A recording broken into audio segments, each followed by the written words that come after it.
오늘 성경 말씀은 창세기 17장 1절에서 8절입니다. 오늘 본문 말씀에는 아브라함의 이름이 아브라함으로 바뀌게 된 일이 기록되어 있습니다. 우리는 대개 아브라함이라는 이름에 대해 고정관념을 가지고 있습니다. 아브라함 하면 그저 복된 이름으로 알고 있고 또 그것으로 충분하다고 생각합니다.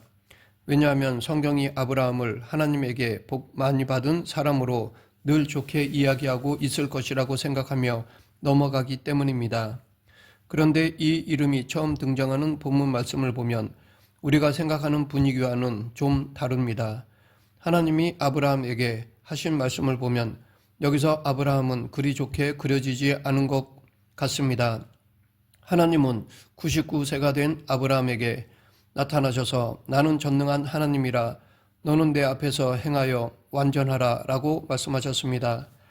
이 말씀을 들은 아브라함의 반응을 보면 그도 무엇인가 거리끼는 일이 있는 것 같습니다. 하나님의 말씀은 내가 내 언약을 나와 너 사이에 두어 너를 크게 번성하게 하리라 라고 이어지는데 이 말씀을 듣던 아브라함은 엎드렸습니다. 그는 왜 하나님의 말씀을 듣다가 엎드렸을까요? 아브라함의 반응을 보면 상황이 심상치 않다는 것을 짐작해 볼 수 있습니다. 하나님이 아브라함에게 나는 전능한 하나님이다. 너는 내 앞에서 행하여 완전하라 라고 말씀을 시작하신 데에는 이유가 있습니다. 창세기 15장에 보면 하나님이 환상 중에 아브라함에게 나타나셔서 아브라함아 두려워하지 말라. 나는 내 방패요 너희 지극히 큰 상급이니라 라고 말씀하셨습니다. 그런데 당시 아브라함은 이 말씀을 알아들을 수준이 아니었던 것 같습니다. 아브라함의 반응을 보면 하나님 주께서는 저에게 무엇을 주시렵니까? 저에게는 자식이 아직 없습니다.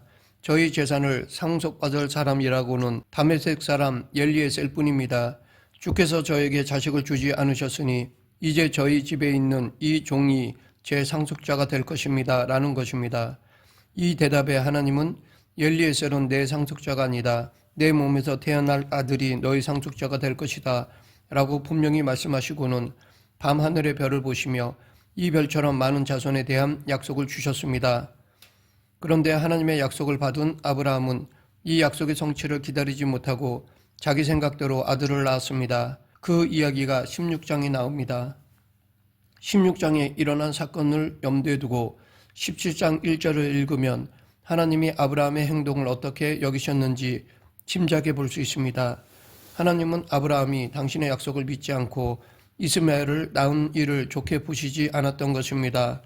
여기서 우리가 주의할 것은 아브라함이 기근을 피하여 애굽에 내려간 사건과 그가 하갈에게서 이스마엘을 낳은 사건을 구별할 필요가 있다는 것입니다. 이 두 사건은 다른 관점에서 이해해야 합니다. 아브라함이 기근을 피하여 애굽에 내려간 것은 그때는 그가 그럴 수밖에 없는 믿음의 수준에 있었기 때문입니다. 그래서 하나님도 이 일로 아브라함을 꾸짖지 않으셨습니다. 그런데 15장 이후부터는 좀 다릅니다. 아브라함을 찾아와 당신의 계획과 약속을 언급하셨던 하나님은 아브라함에게 이전과는 다른 수준의 믿음을 기대하셨던 것 같습니다. 그래서 이번에는 아브라함의 잘못에 대해 그냥 넘어가시지 않고 꾸짖으셨습니다. 나는 전능한 하나님이라. 사실 이 한 말씀으로도 아브라함은 할 말이 없었을 것입니다. 하나님의 약속이 이루어지리라고는 전혀 기대하지 않고 있던 아브라함의 불신을 이처럼 정확히 짚어 예리하게 찌르는 말씀도 없을 것입니다. 그래서 이 말씀 앞에 아브라함이 꿇어 엎드린 것입니다. 자신의 죄, 곧 불신앙을 잘 알기 때문입니다.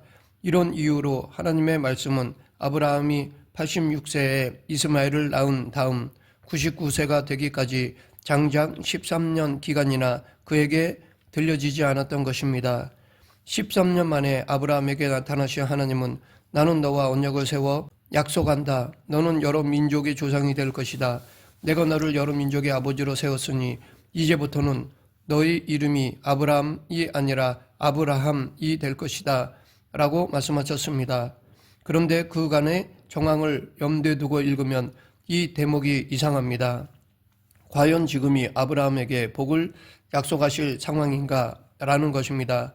정작 아브라함은 복받을 정도로 자랑할 것이 없고 오히려 혼나야 할 때인 것 같습니다.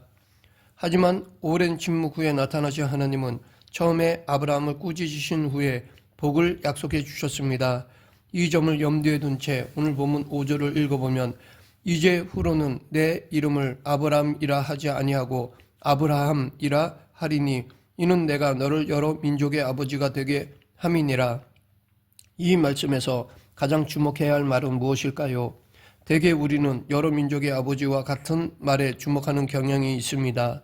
그런데 여러 민족의 아버지라는 말은 지금 막 주어진 약속의 내용이 아닙니다. 처음부터 하나님이 아브라함에게 약속하셨던 내용입니다. 그렇다면 5절에서 가장 주의 깊게 보아야 할 대목은 어디일까요? 그것은 내가 뭐뭐 되게 함이니라 입니다. 왜냐하면 이것은 아브라함에게 하신 약속을 성취하실 하나님의 의지가 담긴 말이기 때문입니다. 약속을 이루는 주체와 그 주체가 지닌 열심과 의지가 이 말 속에 강조되어 있습니다. 그리고 아브라함은 자신의 이 새로운 이름이 불릴 때마다 지난날의 과거를 생각하게 될 것입니다. 결국 이 이름은 인간의 잘못과 하나님의 신실함을 동시에 떠올리게 하는 것이었습니다. 또 한편으로 아브라함은 자기 이름이 불릴 때마다 난감했을 것입니다. 왜냐하면 자기 아내에게서 얻은 자식은 아직 한 명도 없는데 이름은 여러 민족의 아버지라는 뜻이기 때문입니다. 우리도 세상에서 이런 꼴을 당하기도 합니다. 세상 사람들은 우리에게 전능하신 하나님의 자녀라면서 사는 것은 왜 그렇게 궁상맞고 구질구질합니까? 라고 빈정거립니다. 이는 마치 자식은 하나도 없으면서 여러 민족의 아버지라고 불렸던 아브라함과 같습니다. 하지만 우리는 자신의 욕된 현실을 한숨 짓기 전에 우리가 어떤 자리에서 부름을 받았는지 먼저 기억해야 합니다. 본래 우리는 죽어 마땅한 자들이었습니다. 십자가를 볼 때마다 우리가 달려 있어야 할 저 십자가에 예수 그리스도가 대신 달려 돌아가셨다는 사실을 잊지 말아야 합니다. 아브라함에게 하신 약속을 반드시 이루시겠다는 하나님의 의지는 할례에 대한 명령에서 더욱 분명하게 드러납니다. 그러면 하나님은 왜 이 명령을 하셨을까요? 하나님은 아브라함에게 너희 몸에서 태어날 아들이 상속자가 될 것이라고 말씀하셨습니다. 또한 별같이 많은 자손을 얻을 것이며 가나안 땅을 소유로 삼게 될 것이라고 약속하셨습니다. 하나님의 약속을 들은 아브라함은 자기가 그 땅을 차지하게 될 것을 어떻게 알 수 있는지를 물었습니다. 우리가 중요한 계약을 체결할 때 인감 도장을 찍어 분명히 하는 것처럼 아브라함이 살던 고대 근동에서도 계약을 체결할 때면 치르던 의식이 있었습니다. 재물을 가져다가 반을 쪼개어 마주보게 해놓은 다음 계약 당사자들이 그 사이를 지나가는 것이었습니다. 계약을 어기면 누구든지 이 쪼개진 재물같이 몸이 완전히 쪼개지는 저주를 받겠다는 데에 동의하며 서로 다짐하는 의식입니다. 약속을 지키고 말겠다는 의지가 이 의식에 담겨 있는 것입니다. 하나님은 아브라함에게 언약을 맺으시면서 언약의 중요성과 성취의 확실성을 분명히 하기 위해 이 의식을 거행하신 것입니다. 그런데 아브라함과 하나님이 맺은 언약의 의식에는 기존의 의식과는 좀 다른 점이 있습니다. 아브라함이 마련해 온 재물을 쪼개어 두자 하나님은 쪼갠 재물 사이를 아브라함더러 함께 지나가자고 하시지 않고 홀로 지나가신 것입니다. 이것은 언약 당사자는 하나님과 아브라함이지만 하나님 홀로 재물 사이를 지나가심으로써 이 약속은 하나님이 홀로 이루실 것이라는 사실을 암시하는 것이었습니다. 이것은 곧 아브라함에게 복을 주어 그의 자손을 하늘의 별과 같이 많아지게 하는 일은 오직 하나님에게 달린 것이라는 것입니다. 그러하기에 하나님 홀로 시작하셔서 완성하실 것입니다. 이 일을 해내고야 말겠다는 하나님의 의지가 이 의식에서 드러난 것입니다.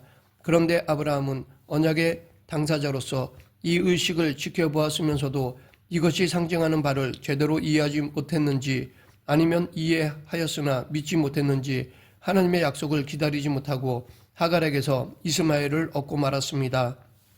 그러자 하나님이 오랜 시간 침묵하신 후 그에게 나타나 꾸짖으신 것입니다.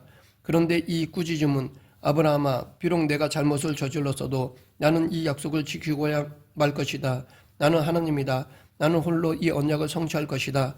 내가 이루겠다고 하는데 왜 너는 믿지 않느냐? 라는 하나님의 의지와 열심이 들어있는 꾸짖음이었습니다.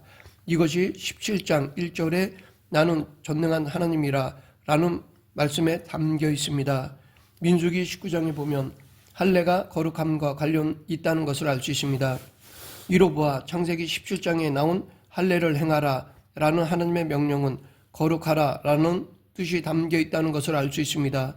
그래서 할례는 언약 백성이 육체적 방식으로 이어지는 종족이 아니라 다른 방식으로 생겨난 특별한 종족이라는 의미를 내포합니다. 하나님은 아브라함에게 창세기 15장 4절에서 말씀하셨던 내 몸에서 날 자가 어떤 존재인지를 할례를 통해 가르치셔서 아브라함이 인간적 불가능과 회의를 극복하고 하나님의 하나님 되심을 깊이 확인할 수 있게 하신 것입니다. 우리는 신앙의 근거와 신앙을 유지하는 힘을 자기 자신에게서 발견하고 싶어하는 유혹을 종종 받습니다. 자기에게서 원인을 찾아 자기 만족을 얻고 싶은 것입니다. 그러다가 자신에게 실망하고 좌절하는 일이 생기면 신앙도 같이 흔들립니다. 내가 좌절하면 십자가도 나약해 보이고 내가 실패하면 하나님도 실패하신 것 같은 감정이 우리를 부여잡습니다. 하지만 구원은 우리가 요청하지 않았을 때에 하나님이 이미 시작하셔서 완성하신 일입니다. 하나님 편에서 이미 완성하신 구원이지만 여전히 세상에 있는 우리는 매일 하나님을 영화롭게 하기보다는 실수하고 실패하는 때가 더 많습니다. 그러나 우리의 실수와 실패로 하나님이 이미 이루셨고 마침내 이루실 이 일이 방해받지는 않습니다. 말씀을 맺겠습니다. 하나님은 쪼개놓은 재물 사이를 아브라함더러 함께 지나가자고 하시지 않으셨습니다. 그 사이를 하나님 홀로 통과하셨습니다. 이것은 하나님은 나는 전능한 하나님이다. 난 내가 한 약속은 반드시 지킨다 라는 뜻입니다. 하나님은 이런 열심과 의지를 오늘 우리에게도 드러내십니다. 이 세상 그 무엇이나 누구도 하나님의 사랑 안에 있는 우리를 막을 수 없습니다. 이 하나님의 신실하신 사랑을 믿고 확신하는 저와 여러분이 되길 간절히 축원합니다. 기도하겠습니다. 생사와 화복을 주관하신 하나님 아버지, 한 번 하신 약속은 신실하게 지켜주시는 하나님을 본받아 저희의 믿음도 변치 않는 성도가 되게 하여 주시옵소서. 예수님 이름으로 기도드립니다. 아멘.